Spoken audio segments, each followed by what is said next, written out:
Friends, welcome to my YouTube channel Brain Classes. और आज की क्लास में स्टार्ट करने वाले हैं मैट्रिक्स। मैट्रिक्स होता क्या है इसके बारे में पढ़ते हैं। चलिए फ्रेंड्स स्टार्ट करते हैं। मैट्रिक्स मैट्रिक्स क्या है? Matrix is a rectangular array और table of numbers arranged in a row and column. A matrix is a rectangular array or table of numbers arrangement in a row and column is called a matrix। तो a matrix ये हमने definition तो पढ़ लिया है, लेकिन हम इसके बारे में पता कैसे करेंगे कि हाँ भी चलो नंबर ऑफ रो है, नंबर ऑफ कॉलम्स है। तो एक एग्जांपल लेते हैं। एक मैट्रिक्स है 1 2 3 5 7 8, ये नंबर्स है सभी।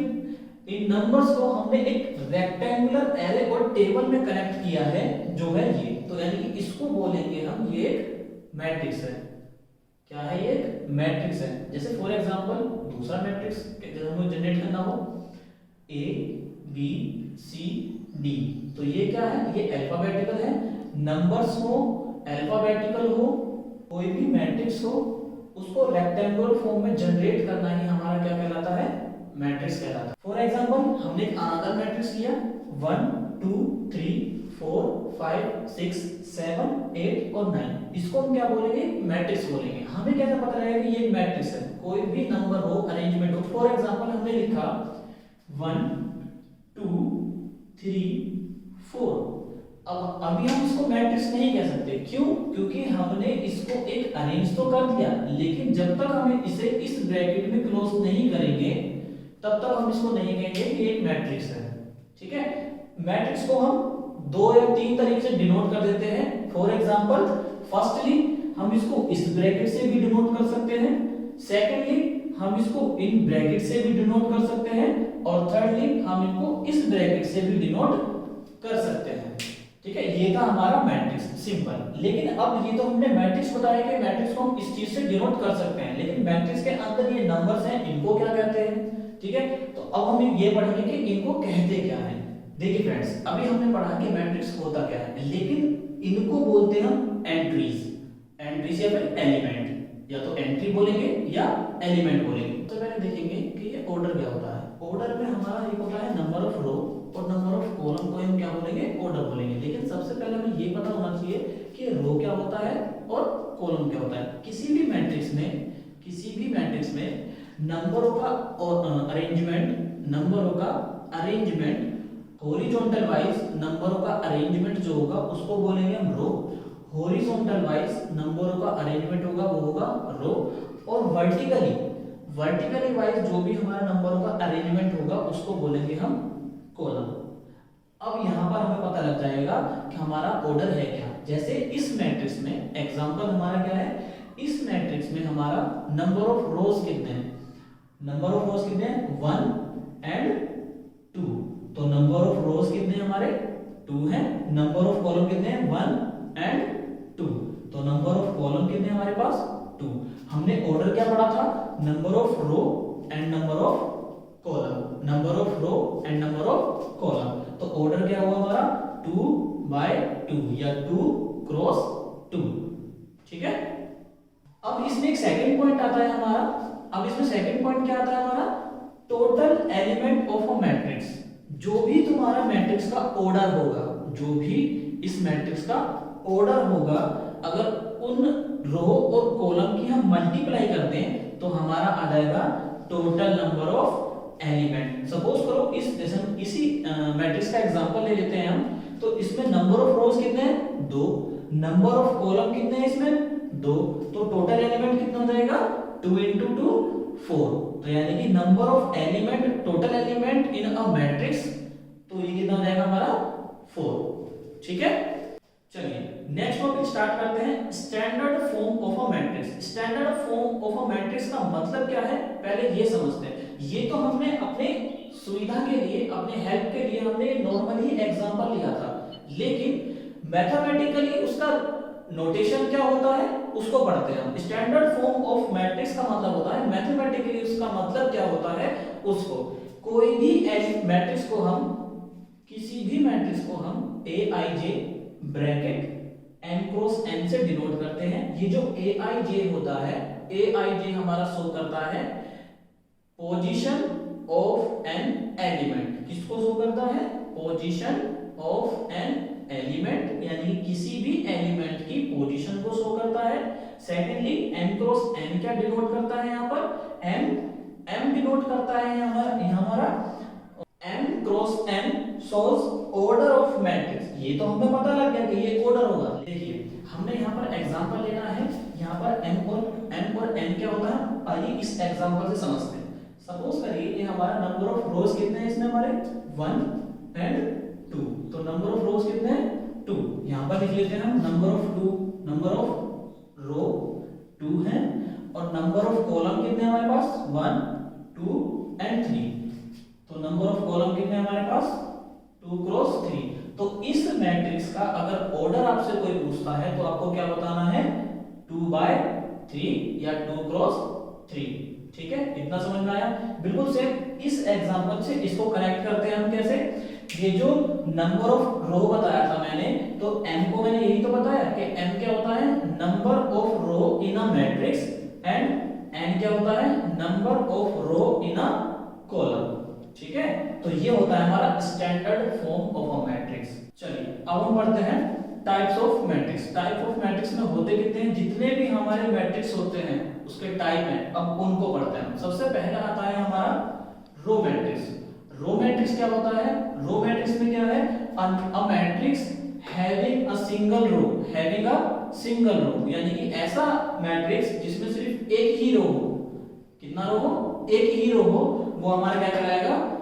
रो मैट्रिक्स कहलाएगा। फॉर एग्जांपल क्या है 1 2 3, इसमें कितने रो है? ओनली 1 रो है इसमें, तो ये हमारा क्या होगा? रो मैट्रिक्स होगा। Similarly column matrix.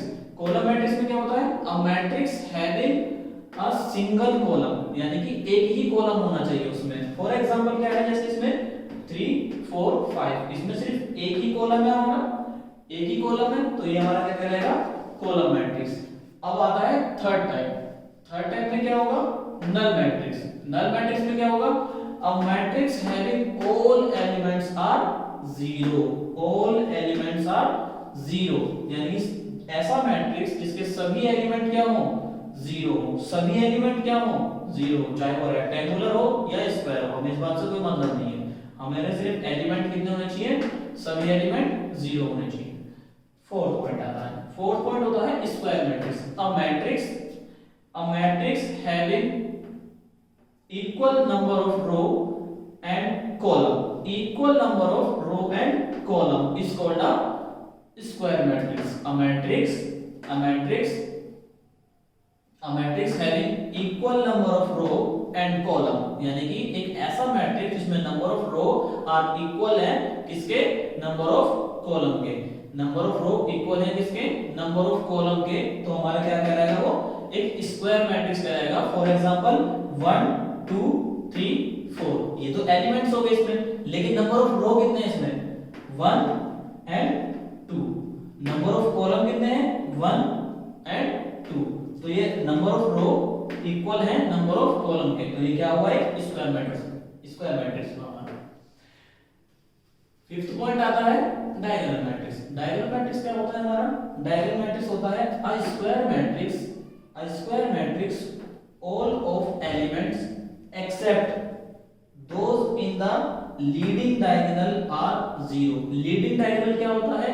हम कभी भी स्क्वायर मैट्रिक्स की बात करते हैं जब हम लेफ्ट से स्टार्ट करते हैं और राइट के कॉर्नर पे पहुंचते हैं, तो उसको बोलते हैं हम लीडिंग डायगोनल। फॉर एग्जांपल जैसे ये, इसको बोलते हैं हम क्या? Leading diagonal. क्या बोलेंगे इसको? लीडिंग डायगोनल बोलते हैं, और हमेशा इसी को लीडिंग डायगोनल बोलेंगे। इसको लीडिंग डायगोनल नहीं बोलते। लेफ्ट टू राइट चलने पर, यानी कि लेफ्ट कॉर्नर से राइट कॉर्नर पर जो हमारे डायगोनल बनेगा उसको बोलते हैं हम लीडिंग डायगोनल। यानी कि लीडिंग डायगोनल के एलिमेंट चाहे कुछ भी हो, कोई भी एंट्री हो सकती है, कोई भी एलिमेंट हो सकता है, लेकिन लीडिंग डायगोनल के अलावा, एक्सेप्ट लीडिंग डायगोनल के अलावा जितने भी एलिमेंट होते हैं वो सभी एलिमेंट क्या होने चाहिए? 0 होने चाहिए, तो उसको बोलेंगे हम डायगोनल मैट्रिक्स और लीडिंग डायगोनल क्या होता है वो मैंने बता दिया है तुम्हें, ठीक है। Left to right, left corner से राइट कॉर्नर पर हम जाएंगे डायगोनल के, तो उसको बोलेंगे हम leading diagonal. Right to left चलेंगे तो उसको लीडिंग डायगोनल नहीं बोलते हैं, ठीक है। अब हम स्टार्ट करते हैं स्केलर मैट्रिक्स। स्केलर मैट्रिक्स क्या होता है? Scalar matrix a diagonal matrix having all the diagonal elements equal to each other। हम यहाँ पर डायगोनल मैट्रिक्स तो बोलेंगे क्योंकि ये एक डायगोनल मैट्रिक्स भी है, ठीक है। क्या है ये? a diagonal matrix having all the diagonal elements are equal to each other, यानी कि जो मेन डायगोनल के एलिमेंट हैं वो सेम हो। फॉर एग्जांपल 1 1 1, यहां पर तुम लिख सकते हो जैसे मैंने ये एग्जांपल में लिया है 3 3, यहां पर मैंने एग्जांपल में लिया है a a a, यानी कि लीडिंग डायगोनल जो होता है या मेन डायगोनल जिसको हम बोलते हैं उसके एलिमेंट सेम होने चाहिए और बाकी अदर एलिमेंट क्या होने चाहिए? 0 होने चाहिए, उसको बोलते हैं हम स्केलर मैट्रिक्स, ठीक है। यूनिट मैट्रिक्स क्या होता है? अ diagonal matrix having all the diagonal elements are equal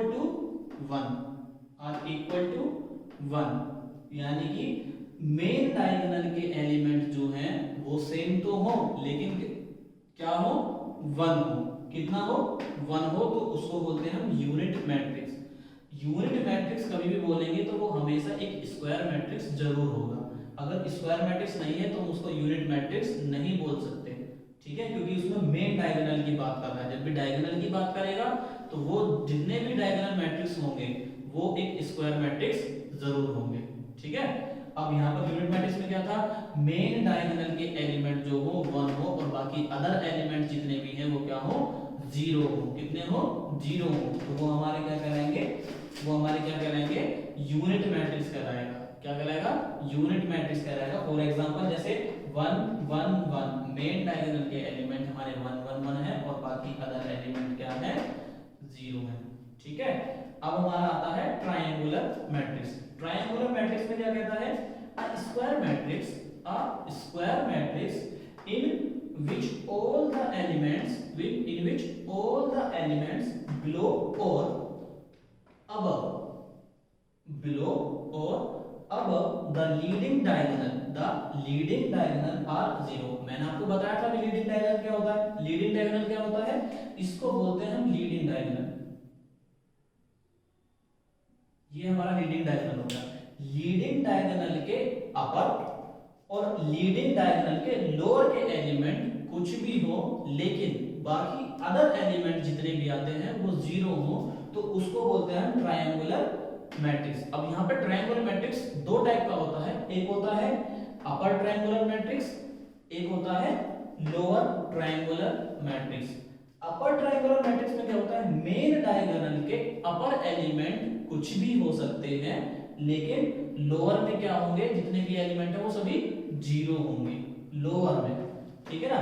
और इसमें लोअर ट्रायंगुलर मैट्रिक्स में क्या है? लोअर ट्रायंगुलर मैट्रिक्स में मेन डायगोनल के लोअर में एलिमेंट चाहे कोई भी एंट्री हो लेकिन अपर में क्या होंगे?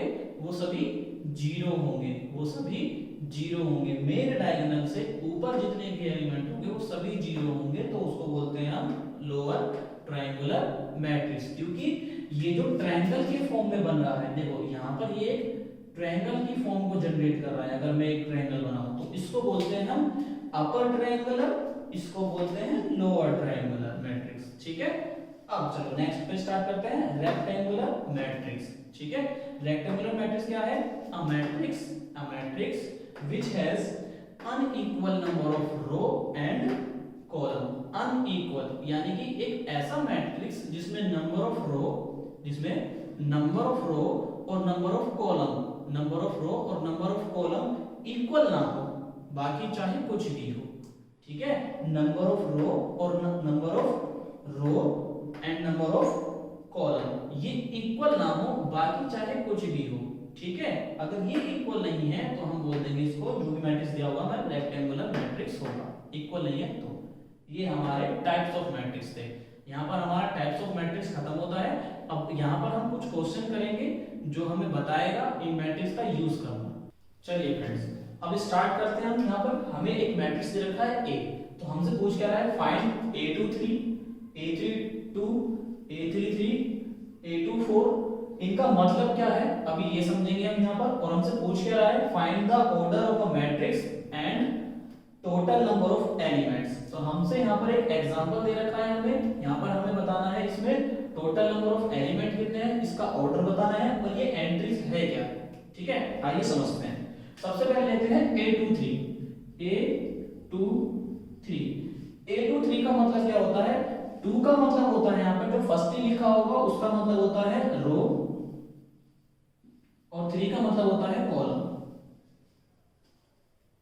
तो यहां पर हमें ये देखना है सेकंड रो और थर्ड कॉलम पर कौन सा एलिमेंट है, second row and third column पर। तो सेकंड रो कौन सी हमारी, फर्स्ट रो, सेकंड रो, ठीक है, first column, second column, third column and fourth column, ये हमारा थर्ड रो हो गया। ठीक है, यहां पर हमें ये समझना है सेकंड रो कौन सा है, फर्स्ट एंड सेकंड। तो इस रो में से कोई भी एक एलिमेंट होगा, लेकिन अब हमारे एलिमेंट होगा कौन सा, वो ये बताएगा हमारा थर्ड कॉलम। तो फर्स्ट, सेकंड एंड थर्ड। तो इसका मतलब सेकंड रो और थर्ड कॉलम पे जो एलिमेंट है यानी कि 8, सेकंड रो और थर्ड कॉलम पर जो एलिमेंट है वो होगा हमारा 8, यानी कि A23 कौन सा हो गया हमारा, 8 हो गया। पहला आंसर हमारा ये आ गया। सबसे पहले अगर यहाँ पर अभी कंफ्यूजन बना हुआ है तो मैं समझाता हूँ। जैसे मैंने स्टैंडर्ड फॉर्म लिखवाया था आपको, स्टैंडर्ड फॉर्म में मैंने क्या लिखवाया था, कोई भी मैट्रिक्स है तो वहां पर मैंने लिखवाया था Aij और ब्रैकेट में बंद करा था मैंने इसको, ये लिखा था मैंने m क्रॉस n। तो ये Aij क्या था, ये I का मतलब होता था रो और J का मतलब होता था कॉलम। ये एक पर्टिकुलर एलिमेंट के लिए है और ये पूरे मैट्रिक्स के लिए है। m और n भी रो और कॉलम है, m और n भी रो और कॉलम है, I और j भी रो और कॉलम है। लेकिन कंफ्यूज मत होना यहाँ पर एक बात समझना, ये जो I और j है वो एक पर्टिकुलर एलिमेंट के लिए है, लेकिन ये जो m और n है वो पर्टिकुलर टोटल नंबर ऑफ रो और टोटल नंबर ऑफ कॉलम है। इतना समझ में आया।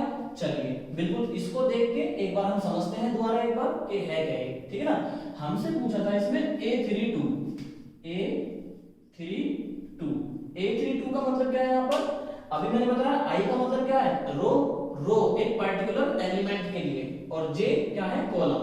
तो यानी कि 3 किसको रिप्रेजेंट कर रहा है, रो को रिप्रेजेंट कर रहा है। तो थर्ड रो कौन सा है, फर्स्ट, सेकंड एंड थर्ड। तो थर्ड रो पर ये आ रहा है, यानी कि इन एलिमेंट से कोई एक एलिमेंट होगा, वो हमारा एलिमेंट होगा कौन सा, वो बताएगा हमारा ये 2 का मतलब क्या है, सेकंड कॉलम। थर्ड रो और second column, first column and second column. तो ये -3 को रिप्रेजेंट कर रहा है, तो इसका मतलब हमारा A32 कितना होगा, -3 होगा। ठीक है, समझ में आया गाइस। देखिए अब हमें A33 निकालना है, तो A33 निकालने के लिए हमें क्या करना है, A33 इसका मतलब क्या है पहले ये समझिए। A33 का मतलब है यहाँ पर third row and third column. तो थर्ड रो और थर्ड कॉलम पे जो भी एलिमेंट होगा वही हमारा इसका आंसर होगा। देखते हैं, first row, second row and third row हो गया, लेकिन इस रो में से कोई भी एलिमेंट होगा तो ये हमें कौन सा डिनोट करवाएगा, थर्ड कॉलम वाला बताएगा। थर्ड कॉलम में कौन सा एलिमेंट है, first column, second column and third column. दोनों इंटरसेक्ट कहां कर रहे हैं, ये कर रहे हैं -5 पर। तो इसका मतलब ये एलिमेंट कितना होगा हमारा, -5 इसका आंसर होगा। बिल्कुल सेम हमें ऐसे ही A24 निकालना है। क्या निकालना है, A24। तो A24 क्या होगा, 2 का मतलब क्या है, सेकंड रो,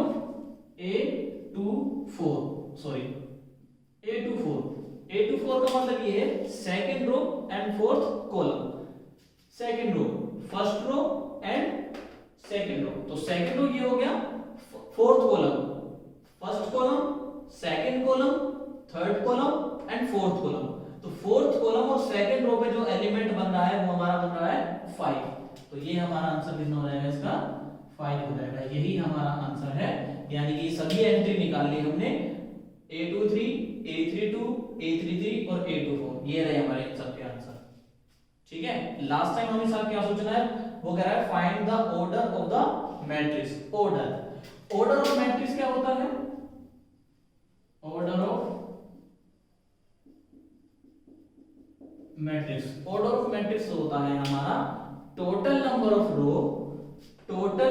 रो क्रॉस या बाय नंबर ऑफ कॉलम। तो कॉलम यहां पे रो कितने हैं, 3 रोज हैं हमारे पास, क्रॉस कॉलम कितने हैं, 1 2 3 एंड 4 कॉलम है। तो ये हो गया हमारा ऑर्डर इसका। और लास्ट में क्या पूछ रहा है हमसे, लास्ट में पूछ रहा है टोटल नंबर ऑफ एलिमेंट। तो टोटल नंबर ऑफ एलिमेंट मैंने बताया था, जो भी ऑर्डर आता है उसका बस तुम्हें मल्टीप्लाई करना है। हमारे रहेंगे टोटल नंबर ऑफ एलिमेंट,